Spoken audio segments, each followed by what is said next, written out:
పుల్కా ఇలా చేసుకొని తింటే ఎప్పుడు పుల్కాలకే అలవాటు పడతారనమాట. ఎందుకంటే ఆయిల్ కూడా అవసరం లేదు. ఇలా చూడండి ఎంత బాగా రౌండ్‌గా పొంగింది కదా! బాగా పొంగుతది. ఇలా పొంగాలి అంటే స్లో ఫ్లేమ్‌లో పెట్టుకొని 2 వైపులా రోటి ఏసిన తర్వాత తిప్పుతూ ఉండాలనమాట. అప్పుడే మనకి పర్ఫెక్ట్‌గా పుల్కా అనేది బాగా పొంగుతుంది.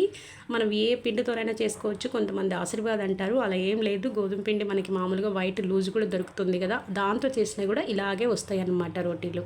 ఇలా పుల్కాలన్నీ చేసిన తర్వాత దీంతో కాంబినేషన్ ఏం చేశానంటే పెసరపప్పుని మొలకలు కట్టేసి ఆ మొలకలతోటి కూర చేశాననమాట. ఇది స్కూల్కి బాక్స్కి అయితే మార్నింగ్ చేశాను. ఇక మధ్యాహ్నానికి అంటారా బీట్రూట్తో అయితే ఫ్రైడ్ రైస్ చేశానమాట. బీట్రూట్ని అంతా తురుము మనం పోపు గింజలు ఎలా వేసుకొని కూరలో పోపేస్తామో సేమ్ అలాగే పోపేసేసి తురుము పట్టుకున్న బీట్రూట్ని వేసేసి కొంచెం ఫ్రై అయిన తర్వాత మొత్తం ఫ్రై అయిన తర్వాత మనం ఉడకపెట్టుకున్న అన్నం ఉంటుంది కదా, ముందుగానే వండబెట్టుకుంది, లేకపోతే సద్దన్నం ఉన్నా కూడా అప్పుడప్పుడు ఇలా చేయండి, బాగుంటుంది. చాలా స్పైసీగా ఉంటుంది, చాలా టేస్ట్ కూడా ఉంటుంది. స్పైసీ కోసం కొంచెం కారం ఎక్కువ వేయండి.